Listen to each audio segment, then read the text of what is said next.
이제 섹션 2, Considering Categorical Data, 즉 이제 Categorical Data를 Summarizing하는 방법에 대해서 설명하도록 하겠습니다.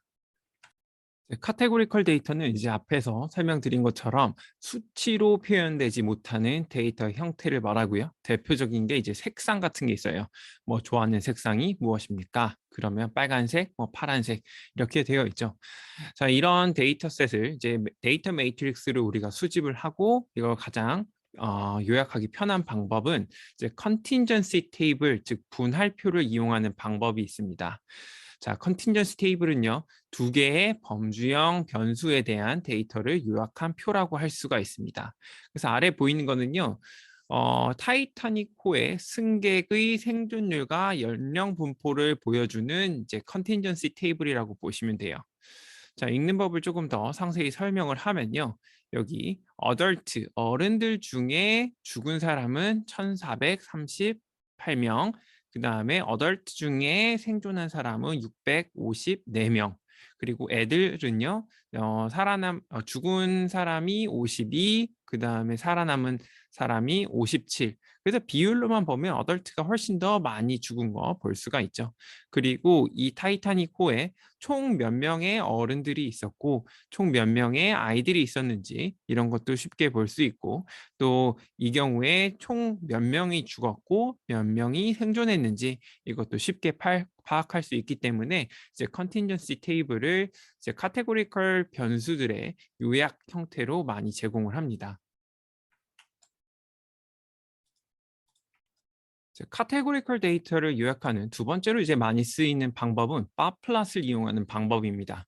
이제 바플롯은요, 말 그대로 여기 이렇게 바로 형성되어 있는 그림이기 때문에 우리가 이름을 바플롯이라고 그리고요. 이제 바플롯은 단일 범주형 변수를 표시하는 플롯이라고 보시면 됩니다. 자, 바플롯은 여기 왼쪽에 있는 게 대표적인 예고, Y축이 frequency, 즉 빈도를 나타내게 돼요. 그리고 오른쪽에 보시면 relative frequency 해서 상대적으로 몇 퍼센트가 있는지 이런 걸 나타낼 수도 있겠죠. 이런 경우에는 우리가 relative frequency bar plot이라고 표현을 합니다. 자, 이 모양만 보시면요. 예전에 배웠던 numerical 데이터를 요약하는 히스토그램과 굉장히 유사하다는 거 여러분들도 발견하실 수 있을 거예요. 그러면 자연스럽게 이러한 질문을 할 수 있게 됩니다. 자, 위에 있는 바플롯과 히스토그램은 어떻게 다른가요? 자, 결론적으로만 얘기하면요. 히스토그램은요, numerical 데이터를 요약하는 방법이고요. 바플롯은요, 이제 카테고리컬 데이터를 요약하는 방법입니다. 즉, X축이 하나는 수치로 되어 있고 바플롯은 X축이 카테고리컬 아웃컴으로 되어 있습니다. 다시 얘기해서 X축이 숫자로 되어 있으면 연속형이잖아요. 0 다음에 1이 나와야 되고 1 다음에 2가 나와야 되고 이런 식으로 해서 그 아웃컴 자체의 순서를 히스토그램에서는 마구 바꿀 수 없지만 카테고리컬 데이터를 요약한 이 바플롯은요 바꿔도 돼요. 자, 바로 위에 있는 이에 보시면요. died랑 survived 이런 순서로 나왔지만 뭐 A, B, C, D 뭐 이런 순으로 배열할 수도 있지만 이 순서를 바꾼다고 해서 뭐 정보를 잘못 준다거나 뭐 그런 게 전혀 없죠. 이런 식으로 X축에 있는 이 결과가 카테고리컬 데이터인가 그리고 순서를 바꿀 수 있는가 그런 거에서 바플롯과 히스토그램은 큰 차이가 있습니다. 물론 이제 카테고리컬 데이터는 제가 앞서 설명드린 것대로 이제 두 가지가 있어요. 첫 번째는 그냥 스탠다드 카테고리컬 데이터. 그 다음에 순서가 없는 경우죠. 색상 같은 거 혹은 인종, 찬반. 두 번째는요. 이제 ordinal 데이터라고 해서 이 아웃컴 자체에 순서가 있을 수도 있습니다. 뭐 예를 들어서 뭐 금메달, 은메달, 동메달 뭐 이런 경우에 순서가 있죠. 자, 그런 경우에서는 제가 방금 말씀드린 것처럼 바플롯은 뭐 순서가 바뀌어도 상관없다고 했지만 이제 정보 전달력을 더 향상시키기 위해서 X축 금메달, 은메달, 동메달 혹은 동메달, 은메달, 그다음에 금메달 이 순서를 잘 바꾸지는 않습니다. 자, 지금까지 설명을 두 개를 했죠. 하나가 이제 컨틴전시 테이블, 두 번째가 바플롯. 두 가지는요, 결국 그 각각의 아웃컴에 대한 비율을 보여주는데 굉장히 좋습니다. 그래서 여기 있는 이그젬플 같이 한번 풀어보도록 하겠습니다. 자, 타이타닉에 탄 승객의 나이와 생존, 뭐 율에 대해서 관계가 있습니까? 라고 질문을 했죠. 그래서 이거 보시려면요. 결국에는요. 비율을 계산하셔야 돼요. 그래서 살아남은 그 어덜트의 비율, 어른들의 비율은 얼마나 됩니까? 그러면 전체 어덜트가 2092명 이렇게 있죠. 그중에 살아남은 사람은 654. 그래서 대략적으로 한 31% 이렇게 되죠. 자, 그다음에 살아남은 어린이들의 비율은 어떻습니까? 똑같은 방법으로 여기 109명 중에 약 57명. 그래서 이것도 한 52%이 정도 돼요. 자, 단순 비교를 컨틴전시 테이블 통해서 비율을 이제 볼 수가 있고 단순 비교를 해보면 어린이가 훨씬 더 많은 비율로 살아남았다라는 거 쉽게 볼 수가 있습니다. 자, 이번에 세 번째로 소개할 거는요. 사실상 빠플랫의 익스텐션이라고 보시면 돼요. 근데 기존의 빠플랫은요. 하나의 카테고리컬 변수를 요약하기 위한 방법이면요. 지금은 두 개의 카테고리컬 변수를 요약하는 플랫이라고 보시면 돼요. 자, 첫 번째는요. stacked bar plot, 우리말로는 누적 막대 그림입니다. 그래서 이제 분할표 frequency, 빈도수 정보를 그냥 다이렉트로 표시하는 플랫입니다. 여기 보시면요. 여기 adult가 survived는 요 정도, 그 다음에 died가 훨씬 더 많은 비율이라는 거 볼 수가 있죠. 그리고 Y축 보시면 빈도수, 그래서 몇 명인지 얼추 우리가 쉽게 눈으로 한눈에 파악을 할 수가 있습니다. 네, child도요, 마찬가지예요. 전체 빈도가 낮기 때문에 여기가 굉장히 키가 낮습니다. 바 자체의 키가 굉장히 작죠. 하지만 53대 47%였죠. 그래서 뭐 비율이 얼추 비슷한 이 died와 survived 비율이 비슷한 거 볼 수가 있습니다. 이제 두 번째는요. relative frequency bar plot이랑 유사한 개념이 standardized stacked bar plot이 있습니다. 이거는 이제 분할표의 그래픽에 이제 비율을 나타내는 뭐 플롯이라고 보시면 돼요. 여기서 보시면 예전에 여기에서는 2,000명이 넘는 어덜트를요 이제 100% 혹은 1.0을 맥스로 해갖고 비율이 어떤지 이거 보여주는 거고요. 차일드도요. 예전에 키가 너무 작아서 보기가 한눈에 보기가 조금 어려웠죠. 근데 이제 정확히 100% 맞춰가지고 50대 50이다. 비율로만 따지면 어덜트보다 차일드가 훨씬 더 생존율이 높았더라. 이거 쉽게 볼 수가 있습니다. 자, 그리고 세 번째로 소개드릴 그림은요. 이제 사이드 바이 사이드 바 플롯입니다. 자, 이 사이드 바이 사이드 바 플롯은요. 이제 그림만 보면 알 수 있듯이 프리퀀시를 나타내는 그림이라고 하는데 이제 위에 있는 그림과 다른 점은 이 막대를 그전에는 이렇게 스택트 쌓았죠. 근데 이번에는 나란히 두는 거예요. 자, 이것만 봐도요. 우리가 어덜트 중에 몇 명이 살았고 몇 명이 죽었는지 이런 걸 쉽게 볼 수 있죠. 대략적으로 한 1,400명 정도가 죽었고 그 다음에 한 700명 정도가 살았다. 그 차일드 같은 경우에도 마찬가지로 죽은 아이들이 한 60명, 그 다음에 살아남은 아이들도 약 60명. 그 비율이 비슷비슷하다.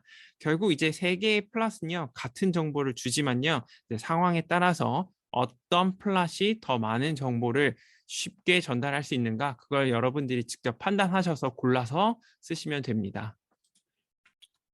다음 개념은 이제 모자이크 플롯이 있습니다. 이제 모자이크 플롯은요 기존의 standardized stacked bar 플롯을요 좀 확장시켜 놓은 개념으로 이해하시면 돼요.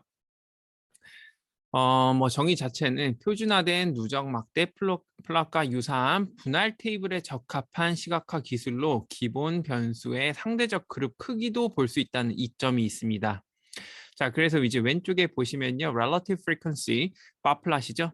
딱 보시면은 어덜트와 차일드 비율만 보여줘요. 그래서 어덜트가 총 몇 명이 살았는지, 그 다음에 차일드가 몇 명이 살았는지 그 빈도는 또 나오지가 않거든요. 자, 그래서 이 빈도에 대한 정보까지 주기 위해서 이제 오른쪽에 있는 게 모자이크 플롯이고요. 자, 이제 빈도가요, X축에 들어가게 돼요. 그래서 굉장히 뚱뚱한 형태인 거 볼 수 있죠? 차일드는요, 약 100여 명밖에 안 돼요. 그래서 굉장히 날씬한 이런 바 형태로 주어집니다.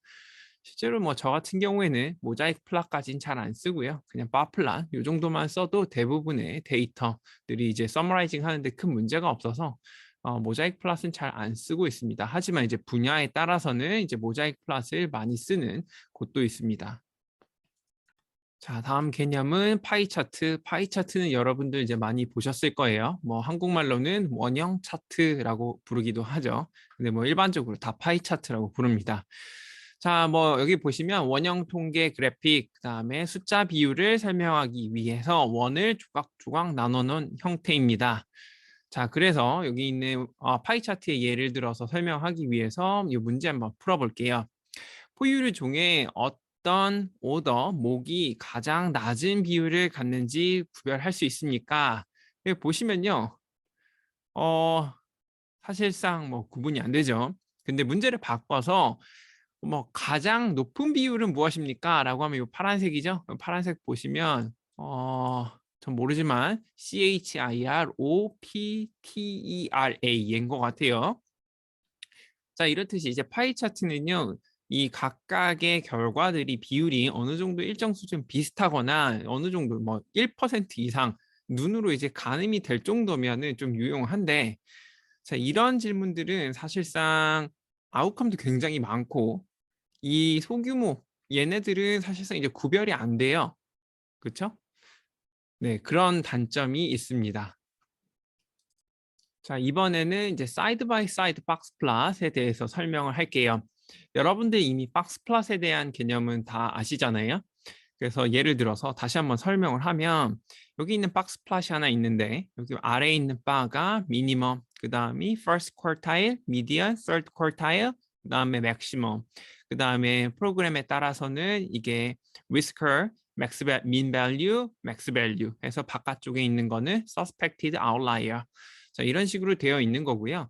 자, 이런 거를요 각각의 아웃컴에 해당하는 그 카테고리에 들어가는 observation들을 각각 박스 플롯을 그려놓은 것을 우리 사이드 바이 사이드 박스 플롯이라고 부릅니다.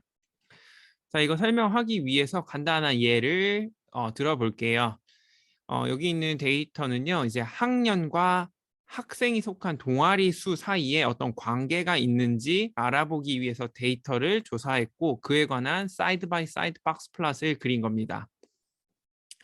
자, 그래서 1학년들한테 물어본 거예요. 지금 동아리 몇 개 가입했습니까? 그랬더니 하나도 가입 안 한 사람들도 있고요. 그 다음에 first quartile 하나 정도 했죠. 그 다음에 대부분의 미디언이 이제 두 개. 그 다음에 third quartile은 세 개. 그 다음에 뭐 max는 6개. 그 다음 sophomore는 어때요? 근데 미니어 이렇게 1로 올라가죠. 그 다음에 first quartile가 미디언이 이번엔 같네요.